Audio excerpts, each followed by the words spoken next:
AQSh immigratsiya agenti Minneapolisda ayolni otib o'ldirdi.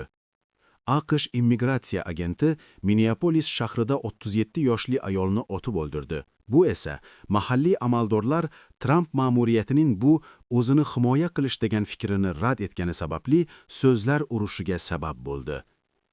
Ichki xavfsizlik departamenti Rene Nicole Good ismli ayol immigratsiya va bojxona nazorati ICE agentlarini bosib o'tishga uringan zo'ravon qo'zg'alonchi bo'lganini aytdi. Ammo Minneapolis meri Jacob Frey bu agentning hokimiyatdan beparvolik bilan foydalangani va natijada kimdir o'lgan dedi va ICE rasmiylariga shaharni tark etishni haqoratli so'zlar bilan aytdi. Oq uyning noqonuniy immigratsiyaga qarshi kurash choralari doirasida yuzlab ICE agentlari Minnesota shtatining Minneapolis shahriga joylashtirildi. Ijtimoiy tarmoqlarga tomoshabinlar tomonidan joylashtirilgan videolarda chorshanba kuni ertalab mahalliy vaqt bilan soat 10:25 atrofida sodir bo'lgan otishma lahzasi aks etgan ko'rinadi. Kanal rivoji uchun like bosing va obuna bo'ling.